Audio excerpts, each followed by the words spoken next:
이건 정말 충격적입니다.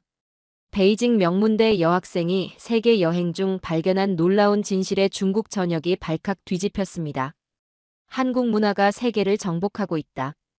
그녀의 충격적인 발언에 중국 네티즌들은 말도 안 된다며 비웃었지만 그녀가 직접 촬영한 영상이 모든 의혹을 한순간에 날려버렸다고 하는데요. 심지어 중국 정부마저 인정할 수밖에 없었던 한국 문화의 압도적인 힘.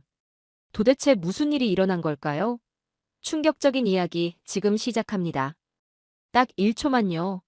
좋아요와 구독 꾹 부탁드립니다. 비행기 표를 예약하려고 클릭하는 순간 제 손가락이 미세하게 떨렸습니다. 마지막 목적지로 설정된 서울행 항공권을 확인하는 동안에도 어머니와 할머니의 걱정 섞인 목소리가 머릿속을 떠나지 않았죠. 저는 중국 베이징의 명문대에서 국제관계학을 전공하는 22살 장애인입니다. 대학 졸업을 앞두고 책과 뉴스로만 접하던 세계를 직접 두 발로 걸으며 다양한 문화를 경험하고 싶었죠. 그래서 동남아에서 시작해 미국과 유럽을 거친 뒤 한국을 포함하는 세계 일주 여정을 계획했습니다. 세계 여행은 좋지만 한국은 빼는 게 어때? 어머니가 아침 식사를 차리며 말씀하셨죠. 중국 소셜미디어에선 이미 오래전부터 한국에서 중국인들이 차별받는다는 이야기가 퍼져 있었습니다. 맞아, 요즘 한국 사람들이 우리 중국인들을 많이 싫어한다던데 거기서 무슨 일 생기면 어쩌려고 그러니? 평소에 차분한 할머니도 요즘 한중 관계가 예전 같지 않다며 심각한 표정으로 저를 붙들었죠. 최근 몇 년간 정치적 갈등과 문화적 논쟁으로 양국 관계가 냉각되면서 중국 내에서는 한국은 중국인을 환영하지 않는다는 이야기가 퍼져나갔습니다. 특히 대학 친구들 사이에서도 한국 가면 서비스가 안 좋을 수 있다. 중국인이라고 알면 태도가 달라진다는 소문이 많았죠. 저는 직접 경험해보지 않고 판단을 내리고 싶지 않았습니다. 국제관계를 공부하는 학생으로서 소문과 실제는 다를 수 있다는 것을 알고 있었죠. 엄마, 저 정말 괜찮을 거예요. 친구 메이리도 처음엔 같이 다닐 거고 조심해서 다닐게요. 어머니의 손을 꼭 잡으며 말했습니다. 사실 저도 속으로는 긴장이 되었죠. 정말 한국에서 중국인을 싫어한다면 어떤 일이 생길까? 왜 이웃 국가를 향한 부정적 이미지가 깊어졌을까 궁금했습니다. 그래도 여행을 포기하고 싶지는 않았죠. 이왕 떠나는 세계 일주라면 지리적으로 가까운 한국을 꼭 경험해보고 싶었습니다. 과연 한국은 정말 중국인들을 싫어할까? 그리고 왜 우리 중국인들은 이웃나라 한국에 이렇게 많은 편견을 갖게 된 걸까? 여행 가방을 꾸리며 내내 생각했죠. 베이징 공항으로 가는 택시 안에서는 창문 너머로 스치는 도시 풍경을 물끄러미 바라보며 가슴이 뛰는 것을 느꼈습니다. 이렇게 첫 목적지인 말레이시아를 시작으로 저의 세계 일주 여행이 드디어 시작되었죠. 쿠알라룸푸르 공항을 빠져나오자마자 더위와 함께 충격적인 광경이 제 눈앞에 펼쳐졌습니다. 거대한 디지털 전광판에서 한국 아이돌이 춤을 추고 있는 모습이 나왔죠. 택시를 타고 도심으로 향하는 길, 메이리가 갑자기 소리쳤습니다. 저기 봐. 저 지하철역 이름이 이상해. 창밖을 내다보니 TRX 삼성 갤럭시 역이라고 적힌 대형 간판이 눈에 들어왔죠. 말도 안 돼. 나라 이름도 아닌 기업 이름을 역 이름으로 쓰다니. 택시기사에게 물어보니 그는 당연하다는 듯 웃었죠. 삼성은 우리에게 그냥 회사가 아니에요. 많은 젊은이들의 꿈이죠. 한국 기업들은 우리나라 경제의 핵심이에요. 호텔에 짐을 풀고 시내 쇼핑몰로 나갔는데 또 다른 충격이 기다리고 있었습니다. 쇼핑몰 입구부터 한국 화장품, 패션, 전자제품 매장들이 프리미엄 구역을 독차지하고 있었고 중국 브랜드는 구석에 있거나 아예 보이지 않았죠. 메이리가 한국 화장품 매장 앞에서 멈춰 섰습니다. 이게 맞아? 말레이시아 여성들이 줄 서서 한국 제품을 사고 있어. 중국도 엄청난 제조국인데 여기선 왜 이렇게 한국이 인기 있는 거지? 유명한 한국 드라마 배우가 쓰는 제품이라서요. 뒤에서 목소리가 들려왔습니다. 아이샤라는 이름의 현지 대학생이었죠. 한국 드라마를 보면 피부가 완벽한 사람들만 나오잖아요. 그래서 다들 그 비결을 궁금해하죠. 말레이시아에서의 나흘이 눈 깜짝할 사이에 지나갔고 다음 목적지인 베트남으로 향하는 비행기 안에서 저는 여전히 그 충격에서 벗어나지 못했습니다. 하노이 시내는 오토바이 행렬로 정신이 없었죠. 하지만 그 혼잡함 속에서도 눈에 띄는 것들이 있었습니다. 길거리 곳곳에 걸린 한글 간판들, 그리고 한국 아이돌 포스터들이었죠. 여기서 가장 인기 있는 음식점을 보여드릴게요. 하노이 대학에서 만난 현지 학생 린이 말했습니다. 따라간 곳은 우영우 김밥이라는 식당이었죠. 문을 열자마자 김밥을 만드는 베트남인 직원들과 이상한 변호사 우영우 드라마 포스터로 가득한 벽면이 눈에 들어왔습니다. 주문대 앞에는 긴 줄이 서 있었죠. 여긴 항상 사람이 많아요. 특히 점심시간에는 줄이 밖까지 나와요. 린이 말했습니다. 왜 이렇게 인기가 많은 거죠? 그냥 김밥집 아닌가요? 제가 물었죠. 이곳은 한국 드라마를 좋아하는 학생들의 아지트예요. 베트남 전통 음식보다 김밥이 더 인기 있다니 믿기 힘들죠? 한국어를 배우는 학생들도 많이 와요. 우리 학교에서 한국어과가 입학 경쟁률 1위거든요. 한국어를 배우면 삼성이나 LG 같은 기업에 취업할 가능성이 높아져서 모두가 원하죠. 저는 순간 할 말을 잃었습니다.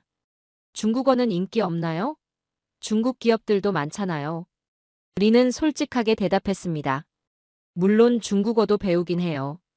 하지만 한국 기업이 주는 급여와 복지가 더 좋고 음악, 패션 등 모든 편에서 한국 문화를 더 좋아하죠.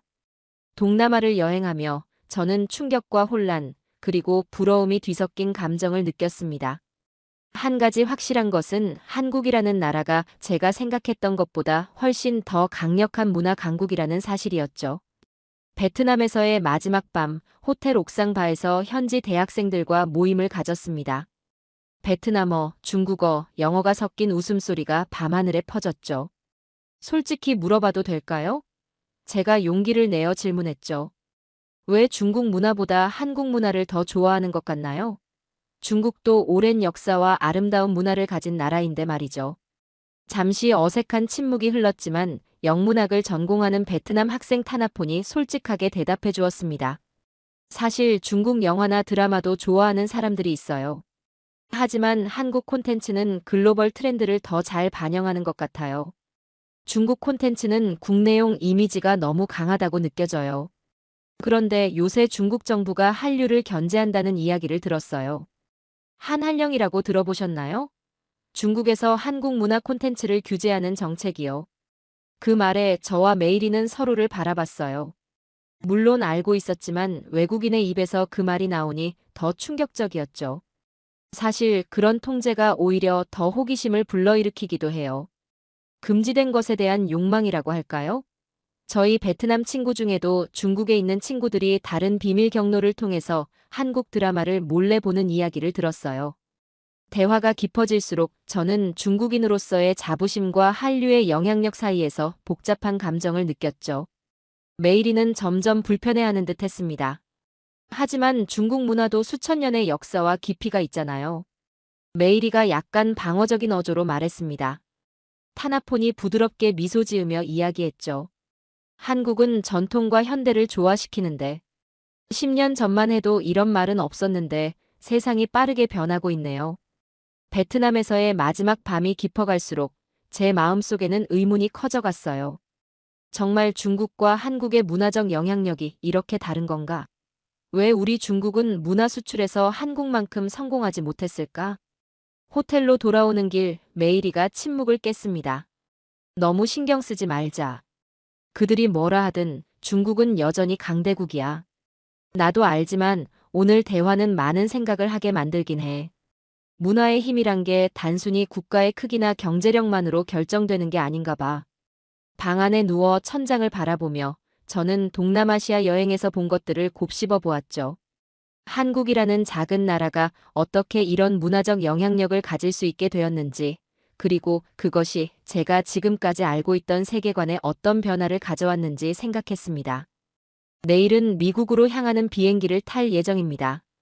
과연 미국에서도 같은 현상을 볼 수 있을지, 서구 사회에서는 동양 문화의 위상이 다를지 궁금했죠.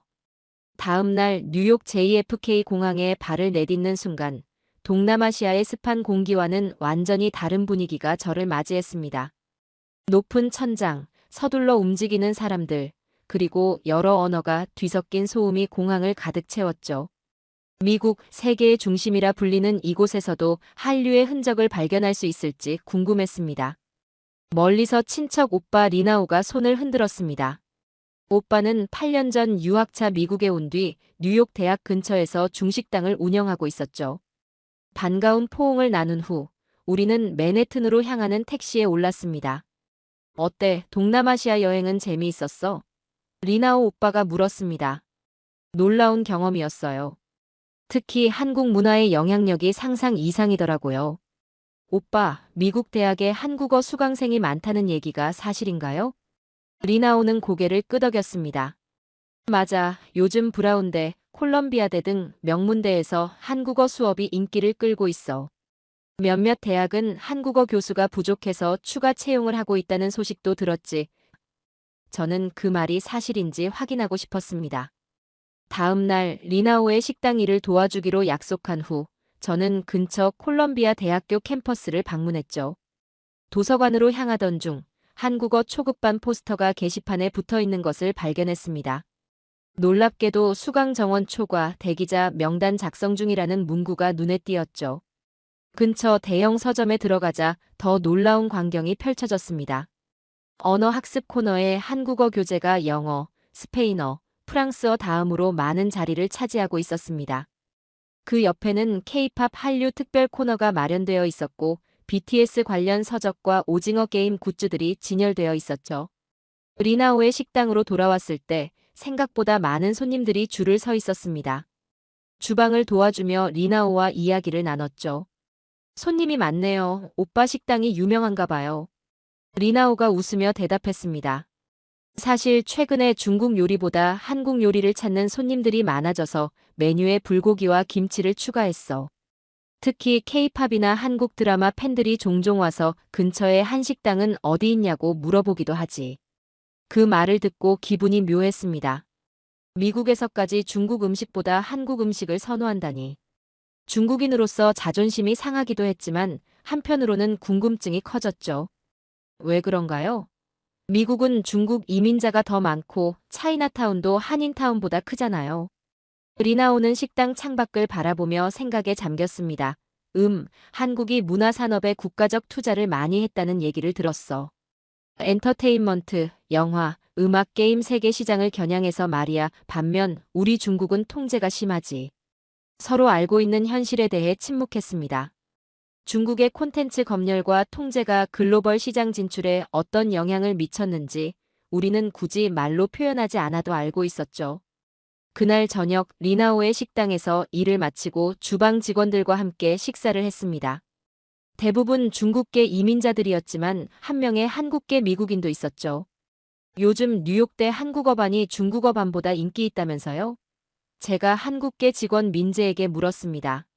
민재는 자랑스러운 듯 웃었습니다. 네, 놀랍죠? 5년 전만 해도 상상도 못했을 일입니다.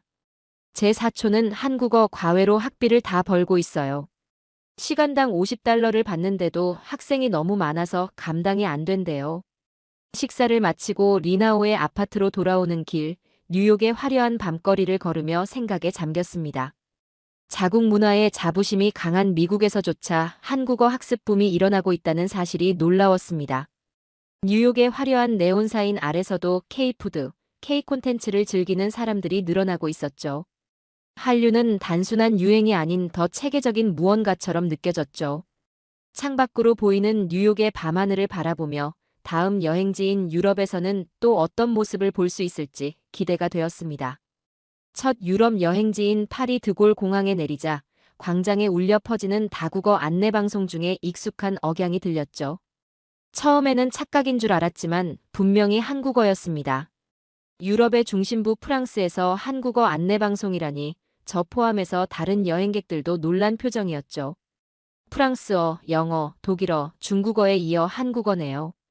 공항 안내데스크 직원에게 물어보니 최근 급증한 한국인 관광객 때문에 추가되었다고 했습니다. 중국인 관광객이 더 많을 텐데 한국어 안내방송이 더 또렷하게 들린다는 사실이 묘한 감정을 불러일으켰죠. 호텔에 도착한 후 메이리에게 전화해 이 사실을 공유했습니다.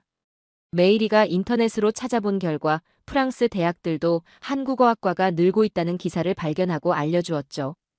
기사는 소르본 대학에서도 한국학 전공자가 증가하고 있다는 내용이었고, 저는 다음 날 바로 파리 소르본 대학을 방문했습니다.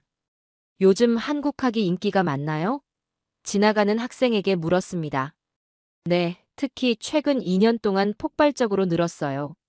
제 친구들 중에도 취미로 한국어를 배우는 사람이 많죠. 취업에도 도움이 된다고 하더라고요. 프랑스 학생의 답변이 놀라웠습니다. 일주일 후 독일 베를린으로 이동했습니다. 베를린 자유대학교에서 열린 문화교류 행사에 참석했죠. 그곳에서 독일어 문법과 한국어 문법 비교 연구를 하는 학자를 만났습니다. 한국어의 조어 능력이 굉장히 흥미롭습니다. 특히 독일어와 유사한 구조적 특성이 있어 더욱 매력적이죠. 그 학자는 열정적으로 설명했습니다. 최근 베를린에서만 한국어 학원이 15개 새로 문을 열었습니다. 한국어와 독일어를 비교하는 논문을 살펴보니 독일 학계에서도 한국어 연구가 활발히 이루어지고 있었죠. 중국어 연구보다 더 최신 트렌드처럼 다뤄지고 있었습니다. 베를린에서 만난 유럽 각국의 지식인 그룹과 대화를 나누면서 체코나 벨기에 등 다른 유럽 국가들도 공항 내 한국어 안내 방송, 초중고 한국어 시범 교육 등의 실험을 한다는 이야기를 들었습니다. 유럽의 자존심을 상징하는 프랑스와 독일 같은 나라들이 한국어를 과감히 도입하는 모습을 직접 목격하면서 정말 한국어가 세계 주류 언어가 되는 건가 하는 생각이 들었습니다. 한편으로는 중국인으로서 씁쓸함도 느꼈죠. 여행 중 만난 현지인들의 한국 문화를 좋아해서 한국어를 배우고 싶다는 반응은 미국에서의 경험과 크게 다르지 않았습니다. 다만 유럽에서는 더 지적인 관심, 언어학적 호기심으로 접근하는 경향이 강했죠. 이제 유럽까지의 긴 여정을 마치고 이번 세계 여행의 마지막 도착지인 한국만 남았습니다. 동남아시아, 미국, 유럽에서 목격한 한류의 현상을 실제 한국에서는 어떻게 느낄 수 있을지 기대가 커졌습니다. 인천국제공항에 도착하자 심장이 빠르게 뛰었습니다. 동남아시아, 미국, 유럽을 거치며 한류의 힘을 목격한 후 드디어 그 원천인 한국 땅을 밟는 순간이었죠. 가족들의 걱정과 중국 내 소문들이 머릿속을 스쳐 지나갔습니다. 정말 한국인들은 중국인을 싫어할까요? 입국장을 나서자 중국어로 된 안내 표지판이 눈에 들어왔습니다. 영어, 일본어와 함께 중국어가 주요 언어로 표기되어 있었죠.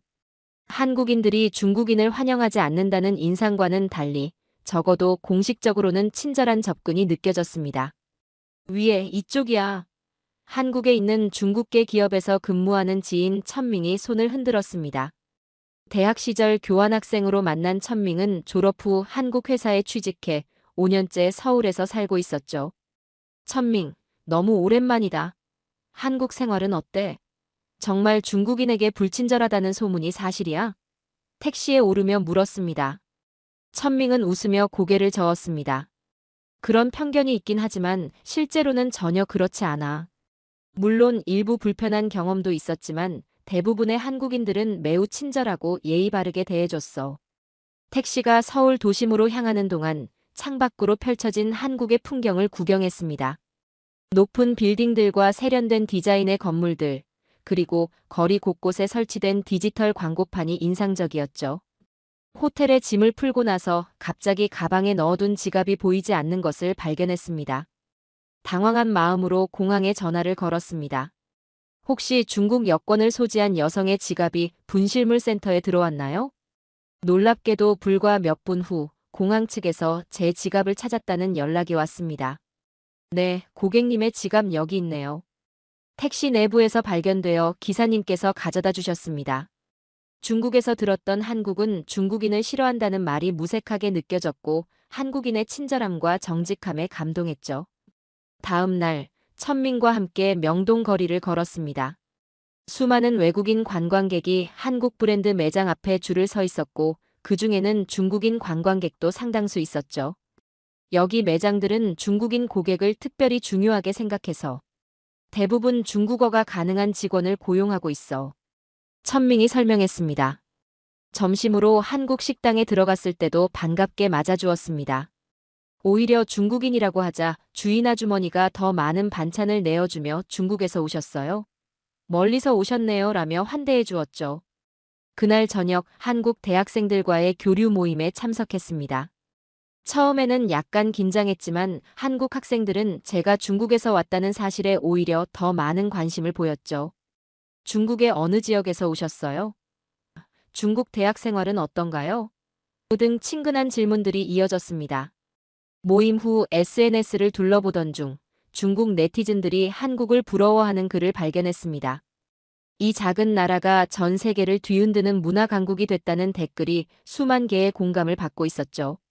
천밍의 집으로 돌아가는 길, 서울의 야경을 바라보며 생각했습니다. 제가 직접 경험한 한국은 소문과 달리 따뜻하고 친절했죠. 이것이 한류의 진정한 힘의 원천이 아닐까 하는 생각이 들었습니다. 인천공항에서 베이징행 비행기를 기다리며 지난 2달간의 여정을 돌아보았습니다. 동남아시아, 미국, 유럽, 그리고 한국까지 세계를 돌며 한류의 영향력을 직접 목격했죠. 공항 라운지에서 마지막으로 한국 신문을 넘기던 중 흥미로운 기사가 눈에 들어왔습니다. 문화 콘텐츠 수출액 역대 최고 기록. 한류의 경제적 가치 100조 원 돌파. 한국이라는 작은 나라가 문화의 힘으로 이룬 엄청난 성과였죠.